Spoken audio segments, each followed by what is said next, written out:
So, hello guys. Let's discuss regarding the second case. So, remember last week we have already discussed the first case, which is yung denominator natin for our partial fraction is not repeating, meaning our factors, our binomial factors are not repeated. For our case number two, so this video I will be explaining how to get the how to use this technique, the integration technique of partial fraction decomposition to find the integral of a certain rational function wherein yung denominator natin has linear factors that are repeated. So, this is an example. Ito yung pattern natin. No? So, remember, kapag linear factor, tatandaan nyo, our linear factor has a polynomial degree of 1. So, 1 yung pinakamataas na polynomial na exponent nun. Yun lang yung ibig sabihin nun. No? So, makikita natin na yung mga, let's look at this. So, ito ang pattern natin for that. So, kapag meron tayong linear factor na so, for example, meron tayong a sub 1 kasi a sub 2 hanggang ilang factor man yun, makikita natin na yung ating nakikita na factor will be coming from the least degree up to the highest. So ito yung magandang example ng ating partial fraction decomposition. So kunwari meron tayong denominator na x squared times x minus 1 cubed. So remember, if our factor has an exponent more than 1, repeated na yun, no? So remember yung x squared natin. It's the same as x times x. So naulit, no? Naulit yung x. So itong ating x minus 1 cube. So meaning, minultiply natin yung x minus 1 sa sarili niya thrice. So x minus 1 times x minus 1 times x minus 1. So, ano natin gagawin yun? So, since pala sila na meron tayong dalawang factor, sa ating we refer to our x squared. So, kunin natin yung pinaka-factor niya, yung factor natin is yung x. Ano? So, yung unang factor natin is this one. So, a over x. So, yung unang factor natin, a over x. Meaning yung x natin is on the degree of 1. Polynomial degree of 1 muna. So, kaya a over x. Then, the other factor with regards to the factor is yung kanya highest degree na. So, nag-i-increment siya from the lowest degree to the highest degree.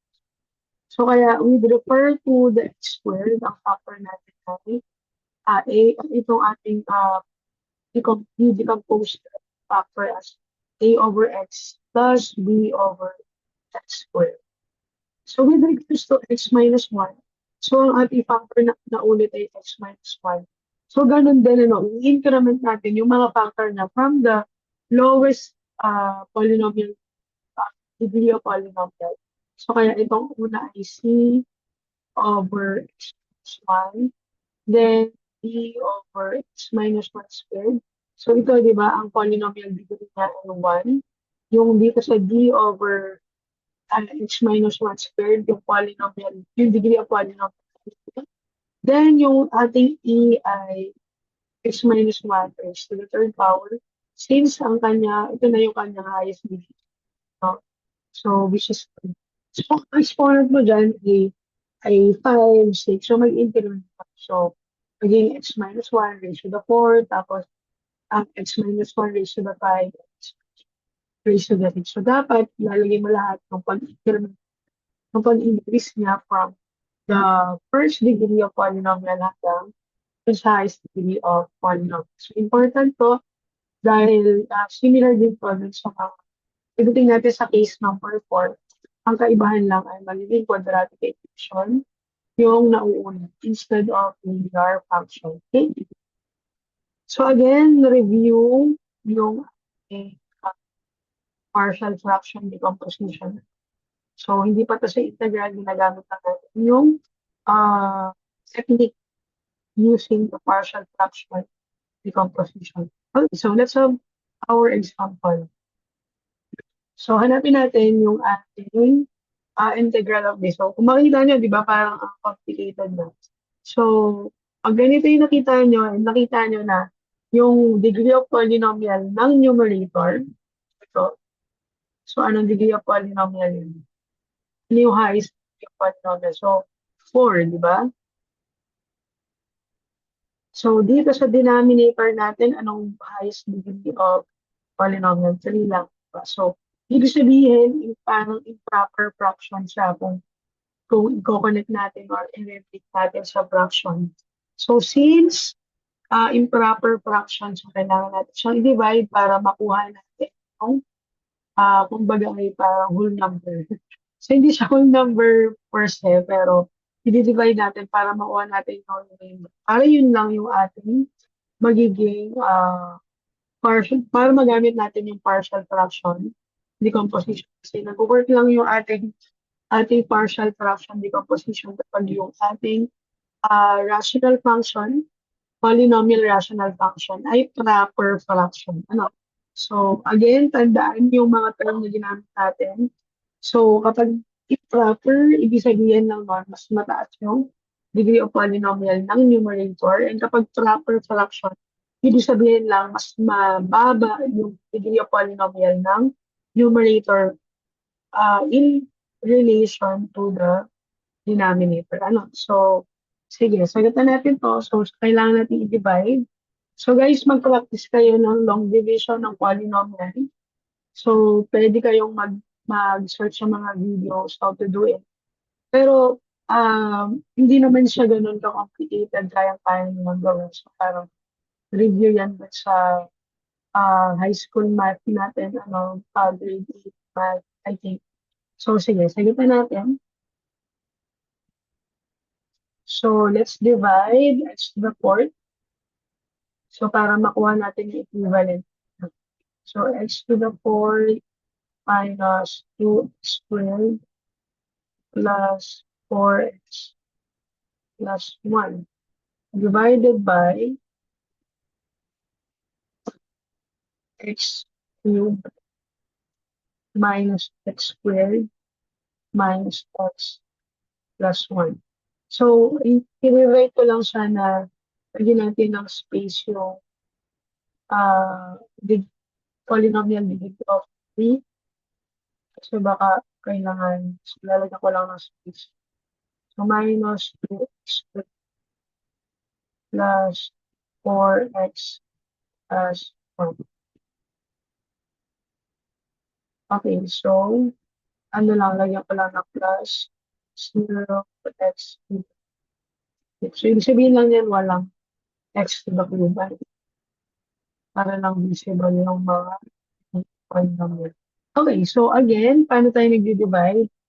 Ang titignan lang natin, mukha lang siyang komplikado kasi ang dami ng term. Pero ang titignan lang natin kapag nag-divide tayo, ang first term, di ba? So tatandaan din lang kung paano mag-long division. So remember yung process natin ng long division. Una, di-divide natin. So i-divide natin yung x raised to the 4 divided by x.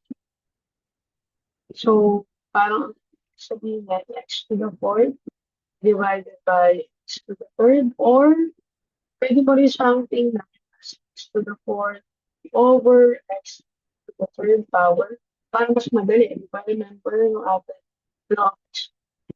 Kapag nagde-divide tayo, sinusubtract lang natin yung kanilang exponent. So, that will be the same thing as x raised to the 4 minus, so equal yan sa x. Okay? So, ibig sabihin, yan yung ating quotient, no? X to the 4th, x to the 3rd power. Remember, simple lang yung pag-divide. Ang lagi nyo lang titingnan yung unang term. Okay, so ibig sabihin x. So, again, pag naglo-long division tayo after dividing, we are multiplying in all of the terms. Kapag nagdi-divide, yung unang term lang, ano? Pero kapag i-multiply na natin, kailangan natin i-multiply doon sa lahat ng term.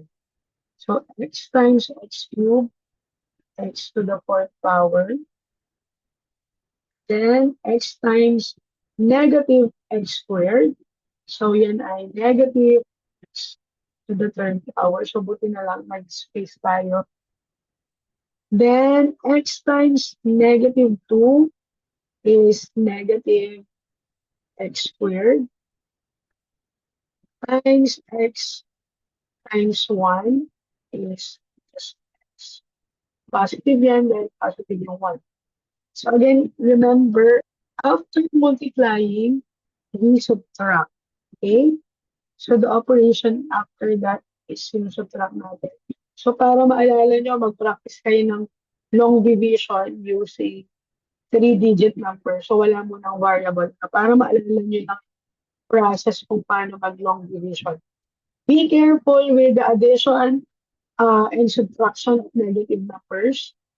So, para gusto nyo ma-maximize yung calculator, kung nalilito kayo sa pag-subtract ng mga negative numbers, gamitin nyo lang ay yung 1. Ano? So, o gamitin nyo yung mga coefficient. Tapos, dagdagan nyo na lang ng variable. Diba? So, kunwari, x to the 4th, minus x to the 4th. So, ano lang yung coefficient na? So, 1 minus 1, di ba? So, 1 minus 1, so 0 yan. So, ito-cross out natin to. Then, 0, coefficient to gagamitin natin, guys. Ano? 0 minus negative 1. So, this one is minus negative. Remember, minus negative 1. So, pwede nyo i-gamitin yung calculus nyo, 0 minus negative 1.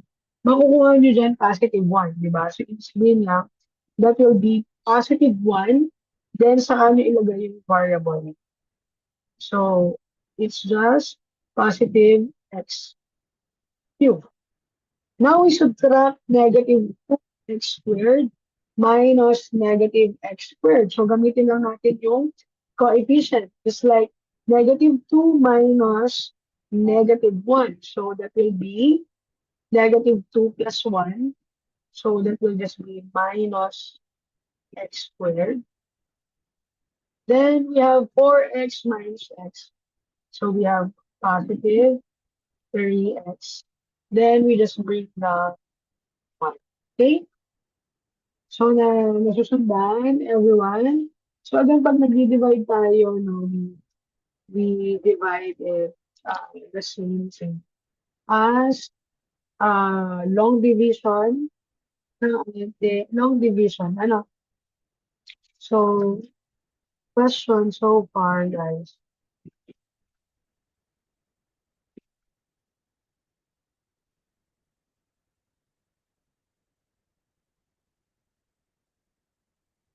Okay, sige. So, let's continue.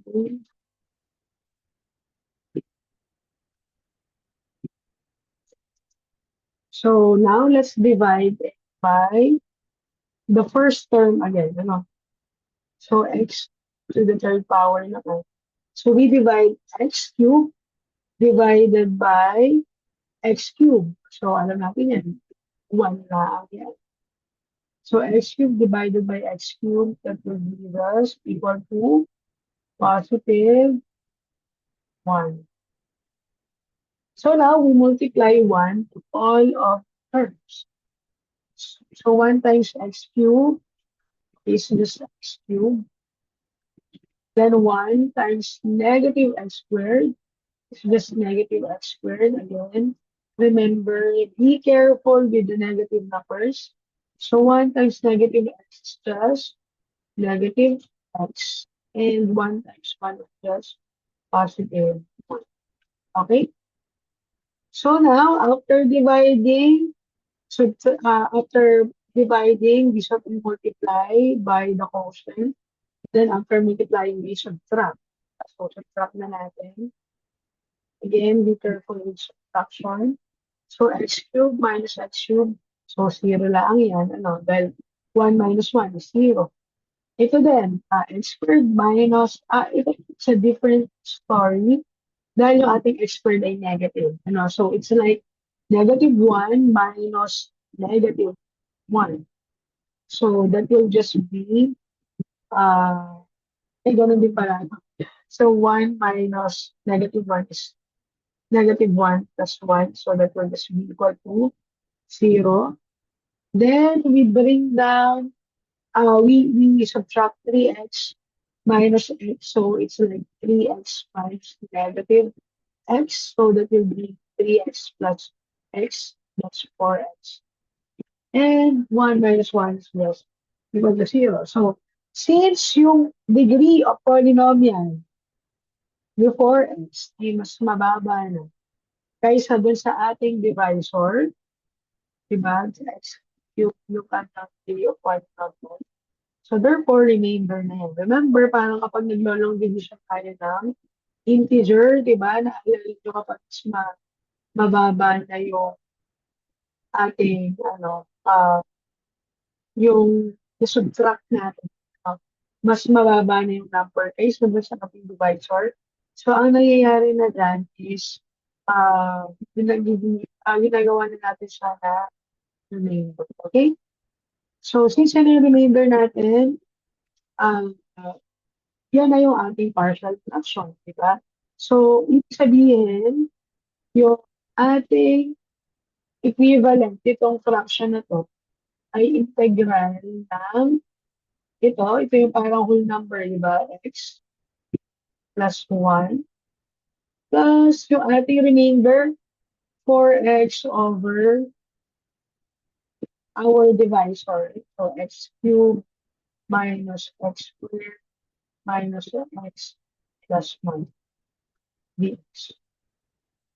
Okay? So, now, itong term na to, itong x saka 1, x plus 1, pwede mo na yung integrate right away. Then, itong ating 4x over x cubed minus x squared minus x plus 1 dx, yan na yung gagamitan natin na partial fraction. Okay? Sige. So, let's continue. So, let's have integral of x to the 4th minus 2x squared plus 4x plus 1 all over x cubed minus x squared minus x plus 1 dx is just equal to the integral of, so i-distribute na natin yan x dx plus integral of dx plus integral of 4x of x cubed minus x squared minus x plus 1. So, itong term na to guys, again, hindi na integrate yung dalawang term. Pero mamaya na natin siya. So, ito, alam na natin yan, power rule lang. So, ito din. So, pwede na natin. So, ito lang guys, itong term na to, yung kailangan natin hanapan ng partial fraction decomposition. No? So, partial fraction. So, hanapin natin yung kanyang partial fraction. Okay? So, mamaya lang ito itutuloy. So, hanapin muna natin yung partial fraction ng 4x over x cubed minus x squared minus x plus 3. So, using partial fraction,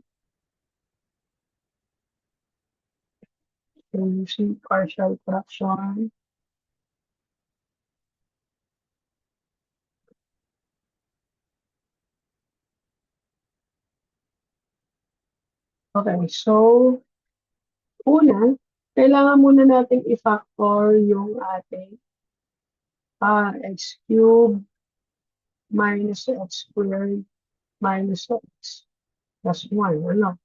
So, paano natin pa-factor yan? Yung pinakamadali na i-factor mo is magbigay ka ng mga value na may x, ano. So, remember kung ang ating function, so, ipapangalanan natin ang yung f of x. So, yun yung function natin.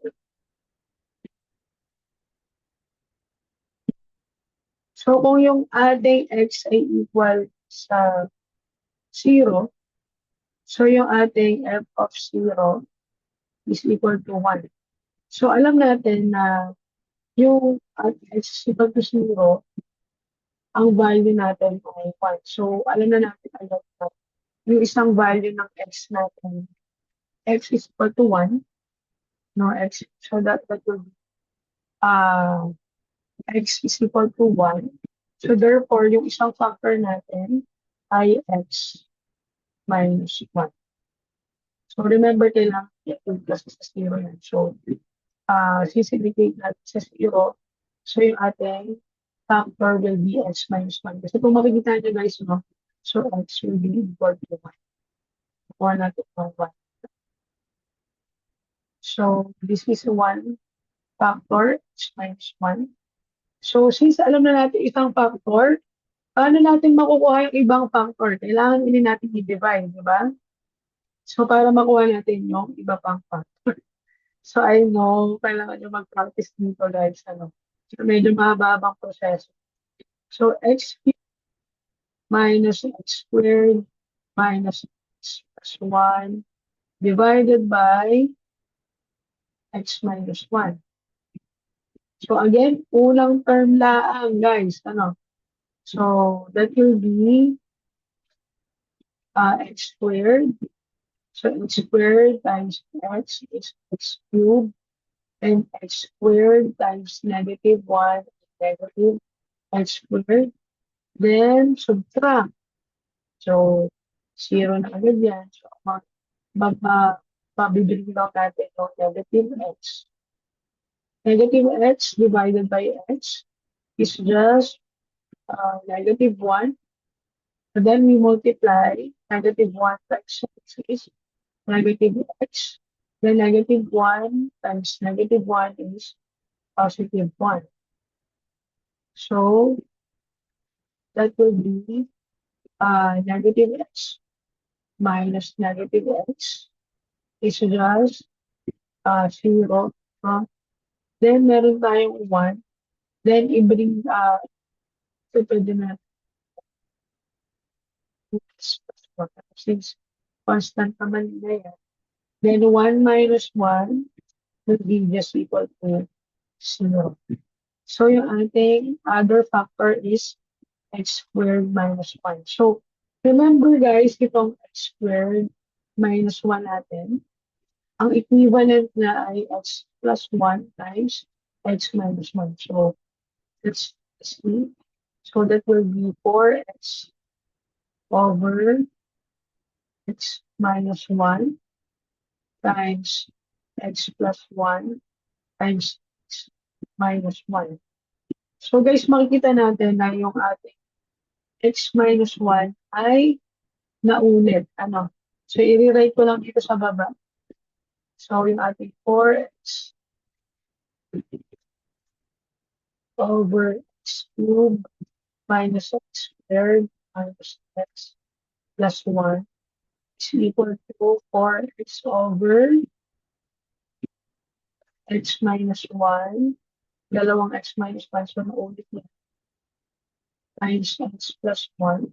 So, pagkita natin, may exponent yung ating x minus 1 dahil naulit. So, that will be 4x over x minus 1 squared times x plus 1. Okay? So, ngayon, muna natin yung kanyang partial fraction. So, 4x over x. So, unahin ko lang muna x plus 1. X plus 1 times x minus 1 squared. So, that will be a over x plus 1 plus b over, so ito na, no, x minus 1. So, increment natin. So, unahin ko muna yung highest. Puwede niyo namang gawin 'yun na hindi na okey lang na magkakaiba-iba yung, ah, order. Make sure lang na yung magka-partner ay nung letter ayun yung kanyang factor. So, pero yung pagkakasunod-sunod, okey lang kasi multiplication naman yun tsaka addition. So, remember yung order ay okey lang kung ano yung order. So, unahin mo muna yung highest, so x minus 1 squared plus 3 over x minus 1. Tapos tayo. So now, anong gagawin kasunod? So, aalisin ang denominator. So, we multiply all of the sides by x plus 1 times x minus 1 squared. So, now for x na lang to dahil pa-cross out to. So, refer to our presentation kung bakit na-cross out. So, ang tanong nyo, bakit na-cross out yung denominator? Yun lang yung step by step din sa solution natin last meeting, di ba? So, ngayon, mako-cross out na to x plus 1. Ang matitira na lang ay a times x minus 1 squared plus b. So, ito, mako-cross out na to. Ang matitira na lang ay x plus 1 plus c, mako-cross out na to, di ba? Ang matitira na lang dyan ay x plus 1 at x minus 1. Okay? So, now, let's give values of x para na meron tayong ma-cross out. Ano? So, sige. At x is equal to 1. So, makikita natin, since yung mga number dito ay 1, negative 1. So, it's either 1, negative 1 lang yan, or 0. So, at x is equal to 1. So, that will be 4 times 1 equals a times 1 minus 1 squared plus b times 1 plus 1 plus c times 1 plus 1 times 1 minus 1. So now, let's simplify. So, 0 lang ito, 1 minus 1 is 0. And 1 minus 1 is 0. So, 0 na din muna. So, ngayon, ang natitira na lang ay 4 equals 1 plus 1 is 2, 2b. So, ang ating value ng b, so we divide 2 on both sides para ma-isolate yung b. So, therefore, b is equal to, okay? So, may value na tayo ng b. Next, let's get the value of uh, uh, x is equal to negative 1. So, at x is equal to negative 1. So, copy ko lang yung mismong problem natin.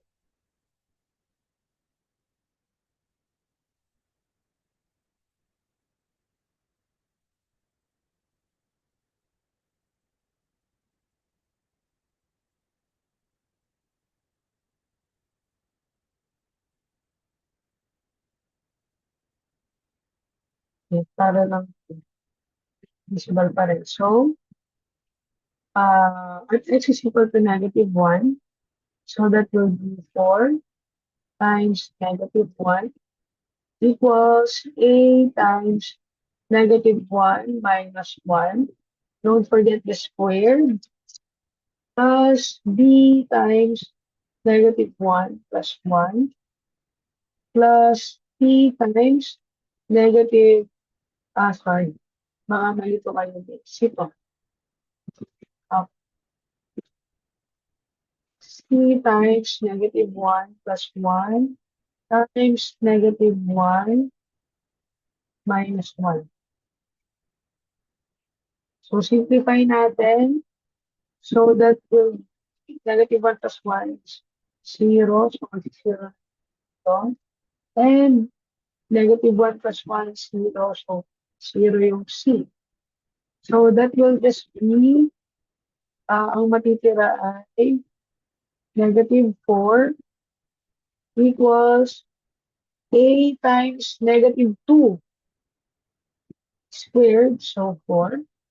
So divide both sides by 4. So yung a natin will be equal to -1. Okay? So that's our a. Now, let's find the value of c by equating x equal to 0.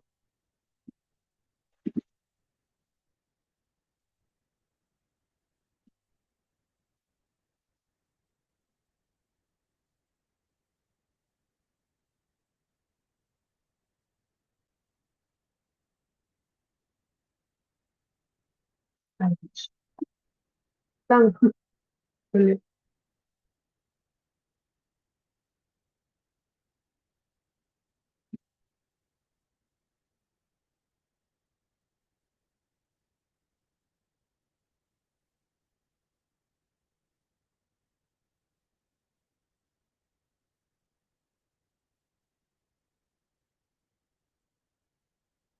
Yan, kompleto na.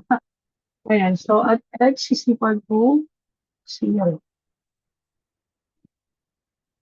So now, that will be 4 times 0 equals a times 0 minus 1 squared plus b times 0 plus 1 plus c times 0 plus 1 times 0 minus 1.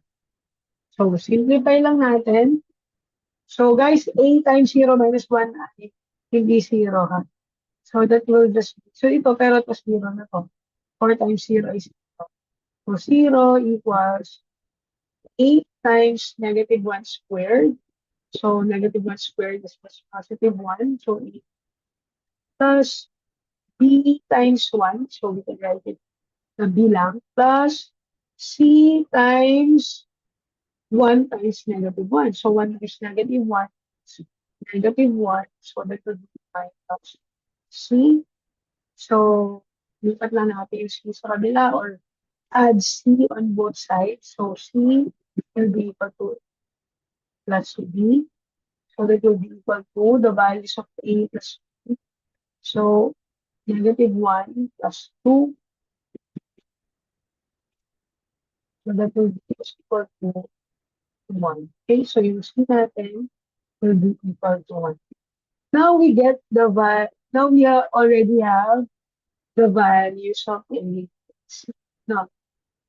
So ngayon, magagamit na natin yung ating uh, partial fraction. No, so ito yung gagamitin natin.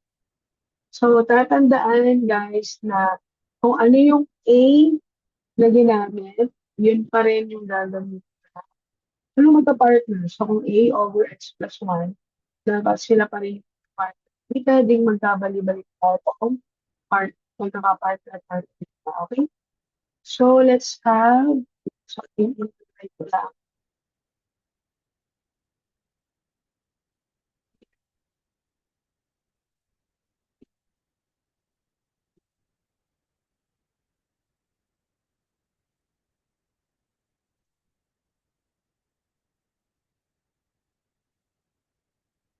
So yan ay yung equation ng partial fraction pala. Para naman. So integration ng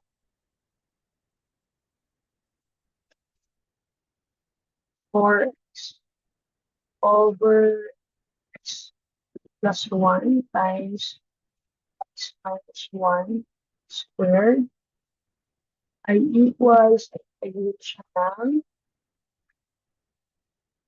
so a over x plus 1. So kukunin natin yung value ng a. So a is -1. Ano? So integration ng -1 over over x plus 1 plus Anong value ng B? B is 2. So 2 over x squared squared plus yung value ng C which is 1. So 1 over x minus 1. Siyempre, hindi natin pwede kalimutan yung dx. Okay. So now, let's simplify. Diba? So, i-distribute na ang natin yung dx. So, that will be integration of itong term muna na ito. So, labasan natin negative 1. So, negative 1 integration of dx over x plus 1. Plus, labasan natin yung 2 integration of dx over x minus 1 squared plus, labasan natin yung 1. So, dx over x minus 1 na.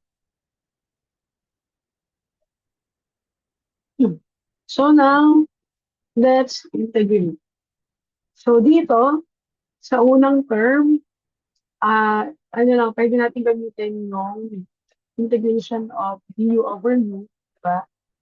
So integration ng du over u ay equal sa L plus C, diba? So pwede natin gamitin yun. So ito yung una na pwede natin gamitin ng integration of du over u. So u is equal to x plus 1. Then yung ating du is plus equal to derivative ng x plus 1 dx na ang yun. So for the second one, so pangalanan ko lang ito na u1 para hindi tayo iba-iba kasi yung value. So dito sa ating ikalawang term, pwede natin gamitin yung power rule, di ba? Yung u raised to the n du, so that's equal to u raised to the 1 over x 1. So power rule lang yun, di ba? So yung u natin is equal to x minus 1. Ang du natin is equal to may plus c naman, plus du is just dx. Then, yung n natin is equal to, pwede natin gamitin na negative 1, kaya negative. So, yun yung dalawang term. So, u 2. Para hindi tayo magkamalit ng u. Then, for the third one, pwede din natin gamitin integration ng du over u. So, that will just be ang u. So, third term na natin yan. So, u sub 3 is x minus 1. Then, yung ating derivative ng u ay just dx. So, let's integrate. So, yun yung pinakamadali integrate natin. So, that will just be equal to negative 1 L u sub 1. So, para sa unang term, plus 2 raised to u sub 2 raised to negative 2 plus 1 over negative 2 plus 1 plus L u sub 3 plus C. So, let's simplify. So, yung u sub 1 is just negative ln u sub 1 natin ay x plus 1 plus raised to u times u raised to the negative 1 all over negative 1 plus L u sub 3 natin ay x minus 1. Ln x minus 1 plus. So, kapag ito ang sagot nyo, okay na to. Pero pwede natin i-simplify pa. So, pag isi-simplify natin, pwede natin i-divide yung 2 divided by negative 1. So, ano lang yun? Negative 2. Then, ay sorry, yung pwede na natin isulat pala yung, so yung natin dyan ay x minus 1. So, 2 times x minus 1 raised to the negative 1. Or pwede mong gawing denominator o wala. Then, itong ating dalawang ln ay pwede natin i-factor. Ano? So, remember, kapag meron tayong ln minus 1, pwede natin gamitin yung division, di ba? So, that will be, so ln x minus 1 minus x plus 1 is just the same as ln x minus 1 over x plus 1. Okay? Then, plus c. So, pwede na itong final answer. Pero pwede din yung isa, no? Maalin ka, okay. So, pwede pa natin yung i-simplify. Ito, doon pa lang to sa partial fraction, guys. Ano? So, i-add na natin yung integration ng x squared, x saka integration ng 1. Naalala nyo, if mayroon pang kasama yan, yan ay dito lang sa ating partial fraction. Meron pa tayong integration ng x dx at integration ng dx. So, i-add natin yon. So, remember yung ating integration ng x. No? So, sasama na natin. So, kunin ko lang yung mga pinaka-problem.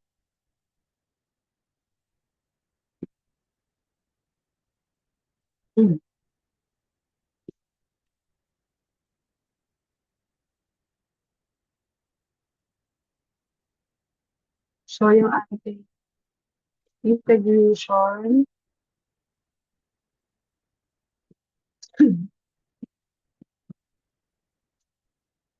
sarap ko lang dito sa huli para hindi tayo magkamali po. Yung integration nito, guys, ay bakit po?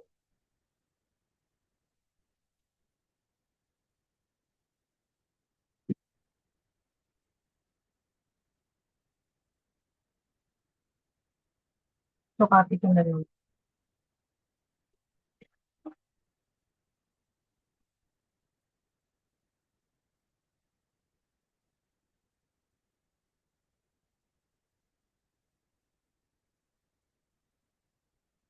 So, ayan. So, yung integration, yung original integration natin, remember, is equal siya sa integration ng x dx at integration ng dx plus itong ating integration ng partial fraction. Ano? So, plus negative 2. So, pwede mong gawing denominator to kung gusto mo yung exponent mo ay walang negative. 2 over x minus 1 plus x minus 1 over x.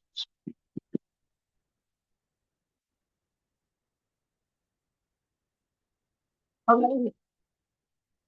So, now let's integrate so that you'll just put squared over 2 plus x minus x minus 1 plus ln x minus 1 over x plus 8 plus. So, yan na yung ating final answer for this problem. Okay? So, again, overview ng process. Para ma-solve natin, kailangan natin i-make sure na proper fraction siya. No? So, kung hindi siya proper fraction, kung mas mataas yung degree of polynomial, kailangan natin i-divide. So, kaya nakuha natin itong x plus 1, di ba? X plus 1. Tapos nakuha natin yung remainder, di ba? 4x over x cubed minus x squared minus x plus 1. Then we get the values of A, B, C using partial fraction decomposition. Then from there, we integrate yung ating remainder. So ginamitan natin siya ng partial fraction. Then after that, we integrate all of the terms. In-integrate natin yung x, yung 1, at yung ating partial fraction decomposition. So from there, gagamitin natin yung iba't ibang technique na natutunan natin in the previous meetings, yung mga techniques na kailangan. But it's much simpler kasi nga, nagamitan na natin siya ng partial fraction decomposition. So again, remember, kailangan natin tandaan dito is kung paano kunin yung partial fraction decomposition kapag yung ating denominator ay nauulit. So again, yung mga factors nun should increment from the first degree of polynomial hanggang dun sa highest degree. So kung ang highest degree mo ay 5, so may mga factor ka ng exponent ay 1, 2, 3, 4 hanggang 5. Okay? So, kailangan mag-increment yun. So, the higher the exponent, the more factors na meron tayo. Okay? So, this is our final answer. So, how can you review? So, balikan nyo tong problem na to, di ba? Itong find x to the fourth minus x squared plus 4x plus 1. Then, sagutin nyo siya on your own without looking at our solution. Then, kung alin doon yung nalilito ka, yun yung balikan mo. Paano nga ba ito kinukuha? Doon ba sa paggawa ng partial fraction decomposition? Doon ba sa pagpa-factor out? Doon ba sa pag-divide ng improper fraction? So, kailangan mong malaman alin doon yung skill na kailangan mo pa. So, take time to practice. Okay? So, you can ask question pag minute natin on Tuesday kung may mga clarification kayo dun sa video, or you can email me. Okay? So, this is case number 2. So, I will be posting the next video. So, yung case number 3 naman, quadratic factor na tayo pero hindi siya naulit. Okay?